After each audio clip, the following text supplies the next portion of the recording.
नमस्कार. वाचनकट्टा आणि युवा मनवंतर आयोजित ग्रेट पुस्तकांची भेट या सिरीजमध्ये पुन्हा एकदा आपल्या सगळ्यांचे हार्दिक स्वागत. या सिरीजमधले हे 11वे पुस्तक. येत्या 15 ऑगस्टला आपल्या देशाच्या स्वातंत्र्याला 77 वर्षे पूर्ण होत आहेत. स्वातंत्र्य ही बहुआयामी संकल्पना आहे.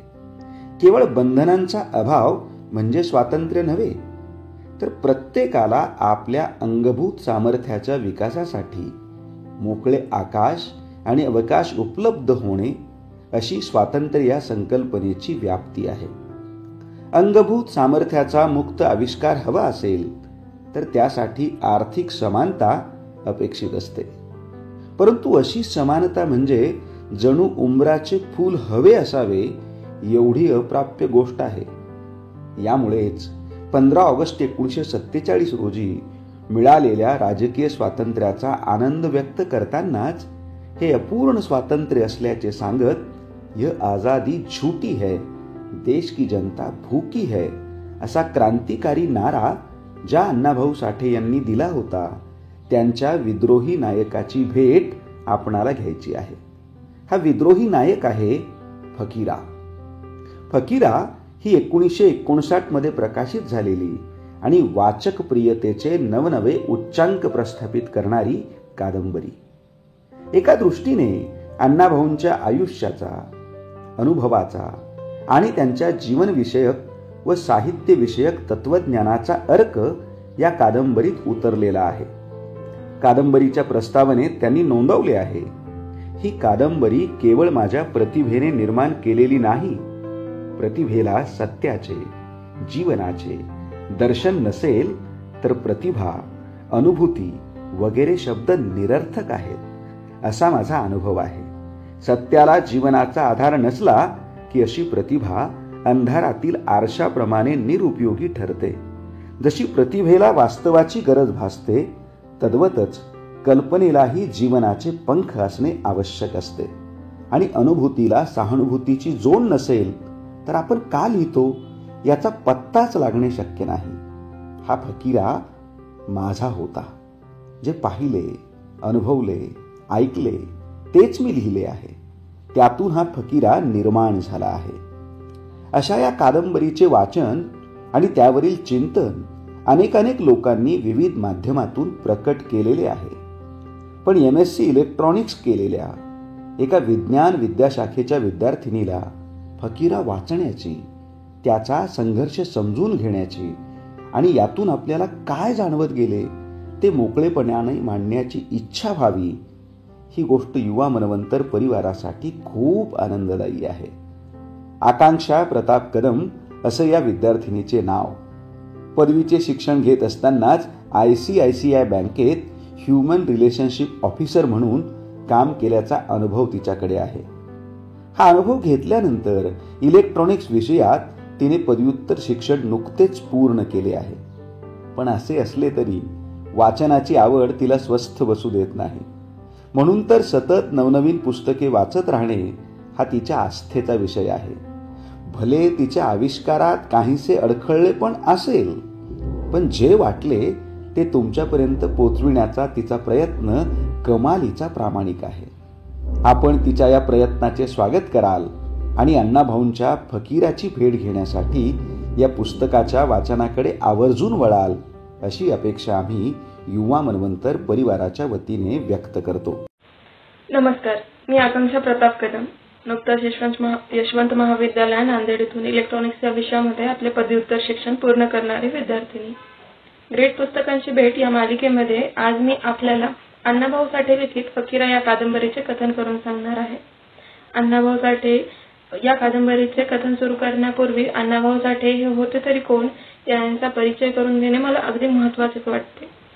अण्णाभाऊ साठे होते तरी कोण बरे? अण्णाभाऊ साठे यांचा जन्म आपल्या समाजातील एका तळाच्या जातीमध्ये झालेला, म्हणजेच मांग जातीमध्ये. त्या काळात असलेली पराकोटीची विषमता आणि जाती व्यवस्था ह्या साऱ्यामुळे अण्णाभाऊ साठेंना फक्त 1.5 दिवस शाळेमध्ये जाऊन औपचारिक शिक्षण घेता आले होते. त्यांनी 1.5 दिवसानंतर कधी शाळेमध्ये गेलेले नाही.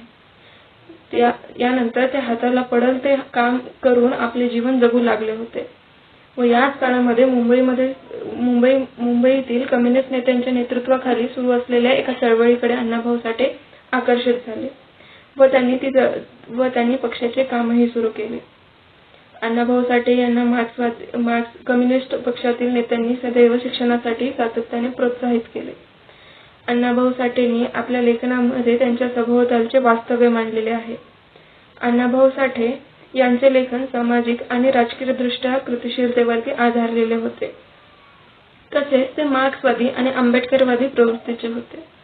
त्यांनी फकीरा ही कादंबरी आंबेडकरांच्या झुंगार लेखणीस अर्पण केलेली आहे. स्वातंत्र्याच्या आधीचा आणि स्वातंत्र्याच्या नंतरचा असे दोन्ही काळामध्ये लेखन करणारे लेखक म्हणजे अण्णाभाऊ साठे. त्यांनी संयुक्त महाराष्ट्राच्या स्थापनेसाठीही त्यांचे मोलाचे योगदान दिलेले आहे. 1.5 दिवस शाळेमध्ये जाऊन आपल्या लेखणीने त्यांनी स्वतःचा परिचय संपूर्ण महाराष्ट्रालाच दिला नाही तर तरुणांना वेळोवेळी जाग करणारं, विचार करण्यास भाग पाडणारं साहित्य त्यांनी महाराष्ट्राला दिलेलं आहे. त्यांचे साहित्य महाराष्ट्रामध्येच नव्हे तर परदेशापर्यंतही पोहोचलेले आहे. त्यांच्या लेखनाविषयी बोलायचं झालं तर ते मराठी लोककवी, लेखक व समाजसुधारक होते. त्यांच्यावरती साम्यवादी विचारसरणीचा प्रभाव होता. तसेच दलित साहित्याचे संस्थापक म्हणून त्यांना श्रेय दिले जाते. त्यांचे साहित्यही परिवर्तनाला दिशा व चालना देणारे ठरलेले आहे. त्यांनी 35 कादंबऱ्या लिहिलेल्या आहेत. 15 लघुकथांचे संग्रहही त्यांच्या नावावरती आहे. या व्यतिरिक्त त्यांनी नाटक, प्रवास वर्णन, 12 पटकथा आणि मराठी पोवाडा शैलीतील काही गाणेही लिहिलेले आहेत. फकीरा ही कादंबरी त्यांच्या 35 कादंबऱ्यांपैकी एक, जिचा आज आपण परिचय करून घेणार आहोत. इसवी सन 1959 मध्ये ही कादंबरी प्रकाशित झाली व 1961 मध्ये अवघ्या 2 वर्षांमध्ये ही कादंबरी महाराष्ट्र सरकारच्या उत्कृष्ट कादंबरी पुरस्काराची मानकरी ठरली. वाचकांनीही तसे तिला भरभरून प्रेम दिले. वाचकांनी का बरे तिला भरभरून प्रेम देऊ नये अशी संघर्षाची प्रवृत्ती निर्माण करणारी ही कादंबरी व आजच्या तरुण पिढीला ही कादंबरी खूप काही शिकवणारीच ठरते. बघायला गेलं तर 176 पानांचीच ही कादंबरी, परंतु या 176 पानामध्ये अण्णाभाऊ साठे यांनी समाजातील पराकोटीची विषमता, लोकांमधील असलेले प्रेम, जिव्हाळा, राग, द्वेष आणि सर्वात महत्त्वाचं म्हणजे त्या काळातील असलेली जाती व्यवस्था, हे सारं काही मोठ्या रसरशीत शब्दांमध्ये मांडलेलं आहे. ही कादंबरी वाचता आपल्याला त्या काळामध्ये असलेल्या जाती व्यवस्थेचा अंदाजा लागतो व संविधानामध्ये असलेला मूलभूत अधिकार किती महत्त्वाचे होते याचीही जाणीव होते. यानंतर समोर जाता या कादंबरीमध्ये एका कैफियतीतून अण्णाभाऊ साठे आपल्या वाचकाशी संवाद साधतात व या कादंबरीविषयी सांगताना ते म्हणतात की मी ही कादंबरी प्रतिभेने निर्माण केलेली नाहीच आहे. प्रतिभेला सत्याचं जीवनाचं दर्शन नसेल तर प्रतिभा, अनुभूती वगैरे सारे शब्द निरर्थकच आहेत असा माझा अनुभव आहे. कारण सत्याला जीवनाचा आधार नसला की प्रतिभा अंधारातील आरशाप्रमाणे निरुपयोगीच ठरते. अगदी पंखविरहित पाखराप्रमाणे ती उडूच शकत नाही. म्हणूनच प्रतिभेला वास्तवाची गरज असते आणि अनुभूतीला सहानुभूतीची जोड नसेल तर लिहिलेलं सारं काही निरर्थकच ठरतं. म्हणून मी लिहिताना सदैव सहानुभूतीने लिहिण्याचा प्रयत्न करतो, कारण मी माझ्या माणसांविषयी लिहितो. असा विचार मनाशी बाळगणारे अण्णाभाऊ साठे त्यांनी आपल्या आजूबाजूच्या जीवनात जे काही अनुभवलं, जाणवलं तेच त्यांनी आपल्या लेखनामध्ये उतरवलं. म्हणूनच त्यांचे लेखनही अतिशय प्रभावशाली आहे. हे आपण जेव्हा त्यांचे पुस्तकं वाचू तेव्हा आपल्याला जाणवेल. आपण जेव्हा अण्णाभाऊ साठे यांचे पुस्तक वाचू तेव्हा नक्कीच आपल्याला अण्णाभाऊ साठे यांच्या व्यक्तिमत्वाची थोडीशी माहिती मिळेल. परंतु संपूर्ण अण्णाभाऊ साठे हे कळणार नाही. परंतु आपण त्यांचे एखादं जरी पुस्तक वाचलं तरीही ते आपल्याला संघर्ष करायला शिकवेल. आपल्या आत्ताच्या जीवनामध्ये जे काही प्रश्न येतात, जे काही अडचणी येतात ते कशा पद्धतीने सोडवायच्या हे मात्र अण्णाभाऊ साठे यांचे लेखनातून आपल्याला नक्कीच शिकायला मिळतं असं त्यांचं लेखन. समोर जाताच आपल्याला या कादंबरीमध्ये वि. स. खांडेकर यांनी लिहिलेली प्रास्ताविका वाचायला मिळते. त्या प्रास्ताविकेमधून या प्रास्ताविकेमधून वि. स. खांडेकर हे वाचकांना कादंबरी वाचण्यासाठी उत्स्फूर्त करतात आणि ही कादंबरी एक ऐतिहासिक असल्याचं सांगतात.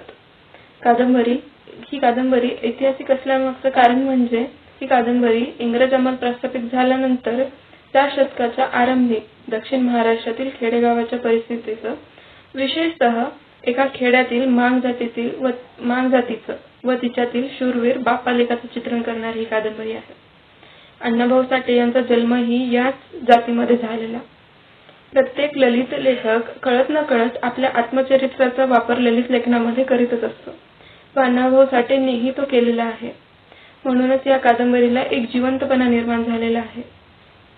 कादंबरीतील भाषा, लोकांमधील संवाद एवढा रसरशीत आहे की वाचक जेव्हा ती कादंबरी वाचतो तसं त्या कादंबरीतील अक्षरं जिवंत होऊन आपल्या डोळ्यापुढे चित्र साकार करण्याचं काम करतात. ही अण्णाभाऊ साठे यांच्या लेखनाची ताकदच मानावी लागेल. कादंबरीचे कथन सुरू करण्यापूर्वी आपण या कादंबरीतील काही मुख्य पात्रांची ओळख करून घेऊ. या कादंबरीमध्ये मांगवाड्यात राहणारं फकीराचं कुटुंब. या कुटुंबामध्ये फकीराचा भाऊ सहदेव, आजोबा दौलती, आजीचं नाव असतं रहीबाई, वडिलांचं नाव असतं राणाजी व आईचं नाव असतं राधाबाई. लग्नानंतर फकीराच्या पत्नीचं नाव असतं सरूबाई व फकीराच्या गावाचं नाव असतं वाटेगाव. तसेच या वाटेगावच्या पाटलांचं नाव असतं शंकरराव पाटील व पंतांचं नाव असतं विष्णुपंत कुलकर्णी. ही माणसं आपल्याला या कादंबरीमध्ये मुख्य भूमिकेमध्ये दिसतात. या कादंबरीतील संपूर्ण कथन हे वर्णेच्या खोऱ्यातील व तिच्या आसपासच्या गावामध्ये घडलेलं आहे. कादंबरीची सुरुवातच शंकरराव पाटील व राणोजी यांच्या संवादाने होते. शंकरराव पाटील हे आपल्या घराबाहेर रात्रीच्या वेळेला गावाकडे बघत विचार करत बसलेले असतात. शंकरराव पाटलांना जन्मभर कष्ट करायचं आणि शेवटी मरायचं हे मान्यच नसतं. त्यांना सदैव वाटत असतं की आपण आनंदी जीवन जगावं, आनंदाने राहावं.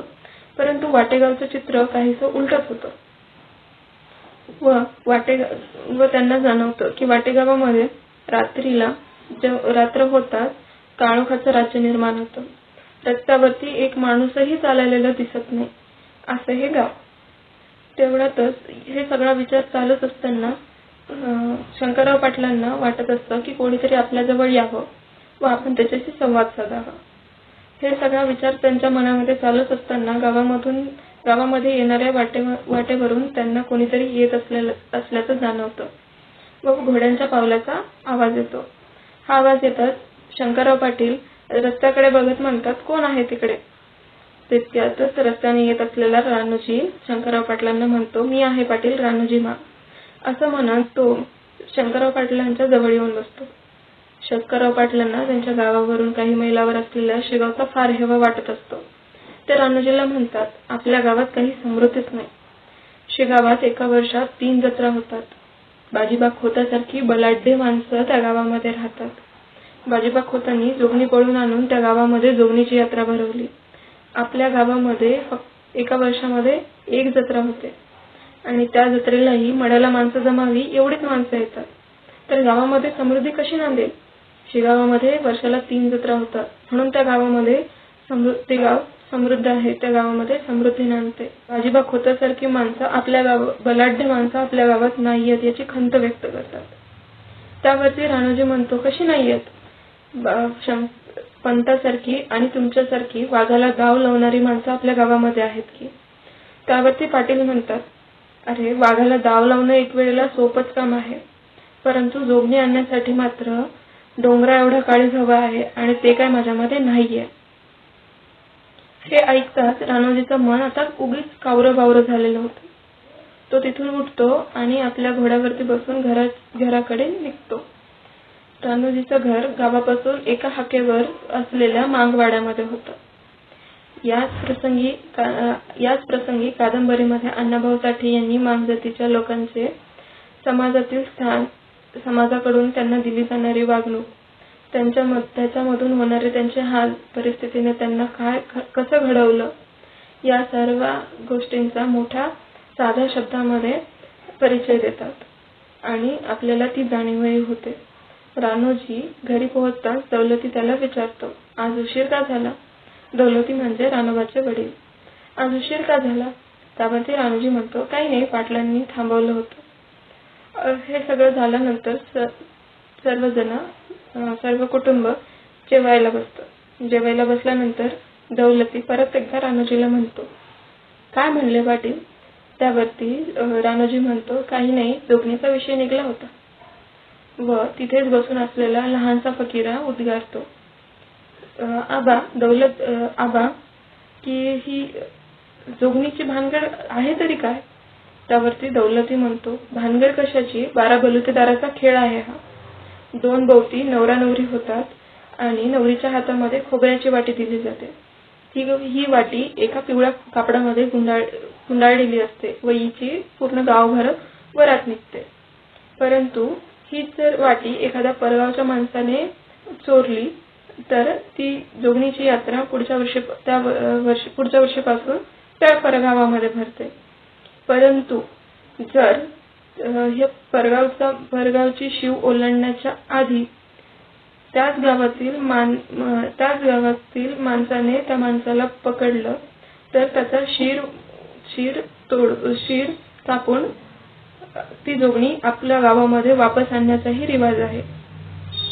हे ऐकताच फकीरा त्याच्या बाबाला ती जोगणी वाटेगावामध्ये आणायचं असं म्हणतो. फकीराच्या या शब्दांनी रानोजीच्या मनामध्ये आता घर केलेलं असतं. तो रात्रभर जोगणी आणण्याचा, जोगणी पळवण्याचा विचारच करत असतो.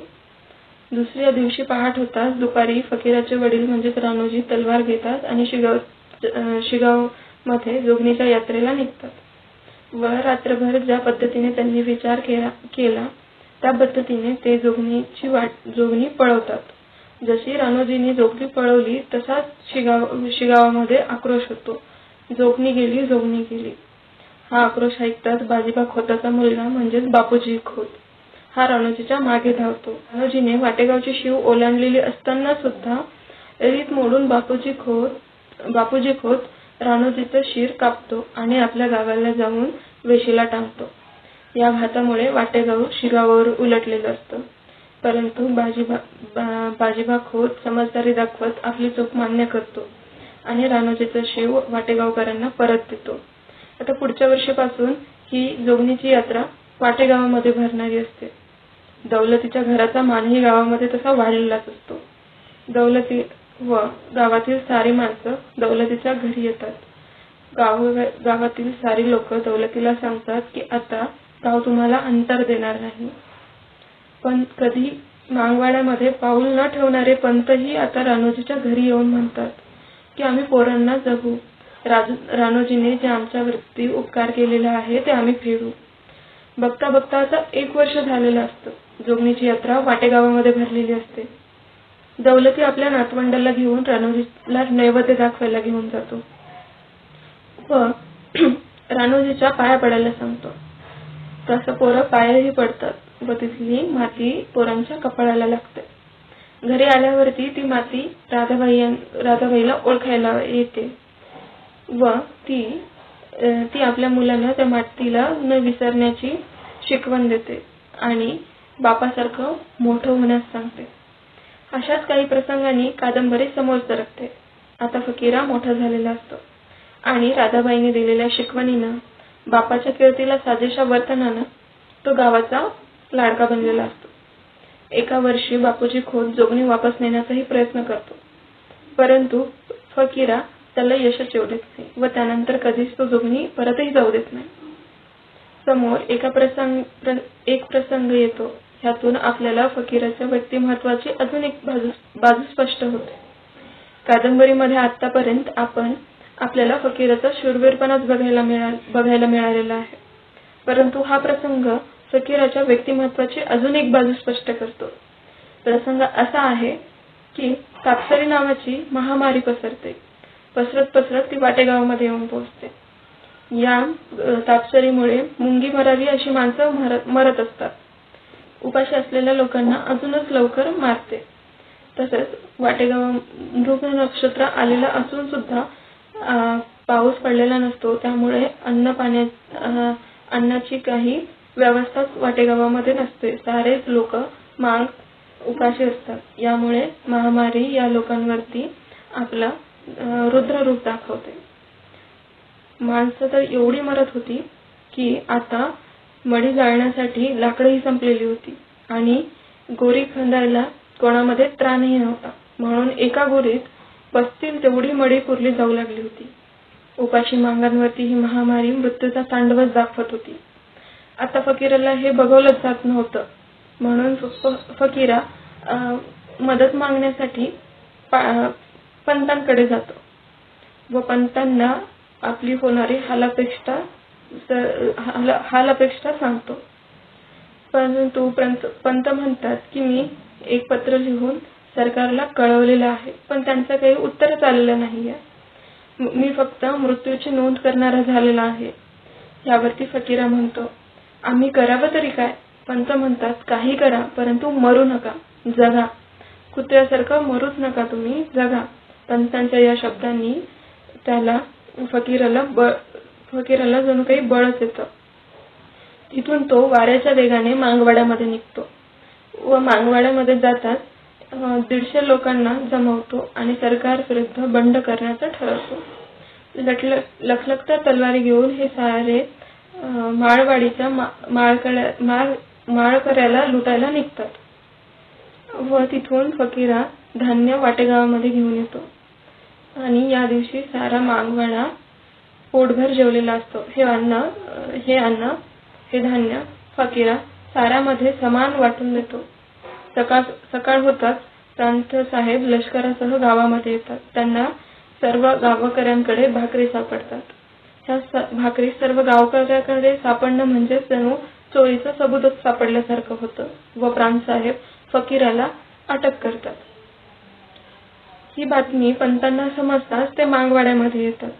फकीरांची बाजू स्पष्ट करत प्रांत साहेबाला ते सांगतात की चोरीची का गरज भासली, यामध्ये चूक तुमचीही आहे. हे सगळं पंत मोठ्या विवेकाने प्रांत साहेबाला सांगतात आणि फकीराची सुटका करून घेतात. परंतु नंतर काही दिवसांनी इंग्रज हे मांग लोकांवरती हजेरी लावतात. ही हजेरी गावातील पाटलाकडे द्यायची असते. आता वाटेगावचे पाटीलपदही शंकरराव पाटलांकडचे काढून रावसाहेब पाटलांकडे दिले जातं व रावसाहेब पाटलांचं आणि फकीराचं यांचं दोघांचंही बिलकुल पटतच नसतं. आणि ही हजेरी सुद्धा दिवसा 2 वेळा आणि रात्रीला एका वेळेला द्यायची असते. हजेरीची पद्धत फकीराला अजिबात सहन होत नाही. ही अपमानकारक पद्धत त्याला बिलकुल पटतही नाही आणि तो एका दिवशी पंतांकडे जाऊन गावाची शीव ओलांडण्याचं सांगतो व ह्यानंतर पंतांचा होकार भेटतात. त्याच रात्री पाटील जेव्हा हजेरी घ्यायला मांगवाड्यात जातो तेव्हा फकीरा पाटलांशी बंड करून आपल्या साथीदारांना घेऊन डोंगराकडे निघून जातो आणि तो आता डोंगरामध्ये राहायला सुरुवात करतो. यानंतर इंग्रज सरकार फकीराला शोधण्याचा प्रत्येक प्रयत्न करतो, परंतु त्यांच्या हाती येतं ते फक्त अपयश. डोंगरामध्ये राहत असताना भिवा नामक एका साथीदाराकडून फकीराला बेडसगावमध्ये असलेल्या सरकारी खजिन्याबद्दल समजतं. तो खजिना एका ब्राह्मणाच्या वाड्यामध्ये असतो व तो एकटाच त्या खजिन्याचं रक्षण करत असतो. आता फकीरा हा खजिन्याविषयी जेव्हा ऐकतो तेव्हा त्याला तो विचार करू लागतो की जर का आपण हा खजिना लुटला तर काही का दिवस होईना आपल्या घरातील लोक सुखाने जगतील. म्हणून तो आता हा खजिना लुटायचं मनाशी पक्क करतो आणि आपल्या साथीदाराच्या मदतीने तो रात्रीच्या काळोखामध्ये तो खजिना लुटायला जातो. ब्राह्मण त्याला थांबवण्याचा प्रयत्नही करतो, परंतु फकीरा काही थांबत नाही. फकीरा त्या ब्राह्मणाला खजिना कुठे आहे हे विचारतो. फकीराला अडवण्यासाठी ब्राह्मण तिथे उभा असतो व फकीराने खूप विचारल्यानंतर ब्राह्मण त्याला सांगतो की खजिना तुझ्या मागच्याच खोलीमध्ये आहे. परंतु ब्राह्मणाच्या प्रतिक्रिया पाहून फकीराला ब्राह्मणावरती संदेह येतो व फकीरा ब्राह्मणाला ब्राह्मणाच्या मागे असलेल्या खोलीमध्ये काय आहे असे विचारतो. पण त्यावरती ब्राह्मण म्हणतो, या खोलीमध्ये माझ्या घरातील महिला आहे. ब्राह्मणाच्या सांगण्यावरती फकीराला विश्वास होत नाही व तो त्या खोलीचा दरवाजा उघडायला सांगतो. ब्राह्मण त्या खोलीचा दरवाजा उघडतो. दरवाजा उघडल्यानंतर ब्राह्मणाच्या घरातील बायका म्हणजेच ब्राह्मणाची भावजाई, बायको आणि 2 मुली बाहेर येतात. ब्राह्मणाची बायको आपल्या अंगावरचे दागिने काढत म्हणते, तुला पाहिजे ते घेऊन जा, हा संपूर्ण वाडा लूट, पण या 2 मुलीच्या आबरूला धक्का लावू नको. त्यांचं लग्न बाकी आहे, त्यांचं जीवन खराब नको करूस. यावरती फकीरा म्हणतो, मी इथे खजाना लुटायला आलेलो आहो. आबरूने काय भीक मिटत नाही आणि ते खजिना घेऊन परततो व परत गेल्यानंतर सर्वांमध्ये तो खजिना समान वाटतो. ही बातमी जेव्हा इंग्रजांना कळते तेव्हा इंग्रज परत फकीराला शोधण्यासाठी आकाश पाताळ एक करतात. फकीराला पकडण्यासाठी साताऱ्याचे वरिष्ठ अधिकारी बोलवले जातात. फकीराला पकडणे अशक्य झाल्याने त्यांनी वाटेगावामधील सर्व मांगांना बेड्या घालतात आणि घोषणा करतात, जोवर फकीरा आमच्या समोर हजर होत नाही तोवर आम्ही एकालाही सोडणार नाही. विष्णुपंतांना जेव्हा फकीरा भेटतो तेव्हा विष्णुपंत हे सारं काही घडलेलं फकीराला सांगतात व फकीरा यानंतर छावणीवरती हल्ला करण्याचा डाव करतो. परंतु फकीराचा मित्र सत्तू याचे सहकार्य फकीराला भेटत नाही, म्हणून तो आता इंग्रजापुढे हजर होण्याचा मनाशी निश्चित करतो. परंतु फकीराला हेही माहीत असतं की बापूजी खोतासारखी आणि रावसाहेब पाटलांसारखी माणसं जर माझ्या माघारी जर जिवंत राहिली तर हे मांग जातीचं मूळच काढून टाकतील. म्हणून फकीरा पहिल्यांदा बापूजी खोत आणि रावसाहेब पाटलांना पकडायचं ठरवतो व तो पकडूनही जंगलामध्ये आणतो. परंतु तिथून पळून जाताना एका दरीमध्ये कोसळून या दोघांचाही मृत्यू होतो आणि आता फकीरा इंग्रजांसमोर हजर होण्याचं ठरवतो व तो इंग्रजांच्या छावणीमध्ये जाऊन हजर होतो व तिथे इंग्रज अधिकाऱ्यांना सांगतो की मी फकीरा इथे हजर होण्यासाठी आलेलो आहो आणि तुम्ही जेवढ्या सगळ्या मागांना बेड्या घातल्या आहेत तेवढ्या सगळ्यांना सोडून द्या. त्यावरती इंग्रज अधिकारी तयार होतात आणि पूर्ण वाटेगावातील मांगांना सोडायचं जाहीर करतात. आता शेवटचं एकदा फकीरा व फकीराचे साथी आपल्या परिवाराला भेटतात व फकीरा त्याच्या आईजवळ आपली तलवार देतो आणि आपला घोडा, ज्याचं की नाव असतं गबऱ्या, तो दौलतीला सोपवतो आणि आता शेवटचं एकदा तो सरूबाईला पोटाशी धरतो आणि छावणीमध्ये जाऊन हजर होतो व इथेच हा शूरवीर पराक्रमी फकीरा संपतो. हा तर फकीरा इथेच संपला, परंतु प्रश्न असा निर्माण झाला आहे की आपल्याला स्वातंत्र्य भेटून आज 75 वर्ष पूर्ण झालेली आहेत. आपण जातीभेद कमी करू शकलो का? तर यावरती उत्तर भेटतं नाही. आजही आपला समाज जातीव्यवस्थेच्या बेड्यातून सुटलेला नाही. शहरामध्ये जेव्हा आपण जातो तेव्हा आपल्याला हे प्रमाण तेवढं जाणवणार नाही, परंतु आपण जेव्हा खेड्यामध्ये जाऊ तेव्हा ही जातीव्यवस्थेचं उग्र रूप आपल्याला पाहायला भेटतं. त्यामुळे आत्ताच्याही काळाला फकीराची गरज कमी भासते. ह्या काळात फकीर व्हायचे असेल तर आपल्याला आपल्या लेखणीमध्ये सामर्थ्य पाहिजे. लेखनामधून आपण जातीव्यवस्थेच्या बाहेरचे जग आपण समाजाला दाखवू शकतो.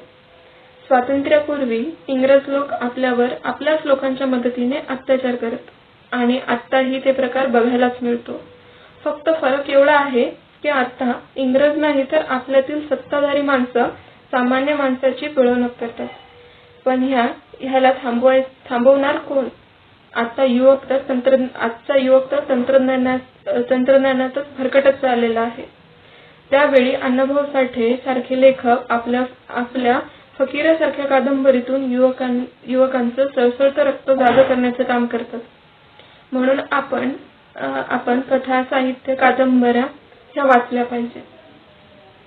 इथेच मी माझे कथनाला पूर्ण विराम देते आणि थांबते. धन्यवाद.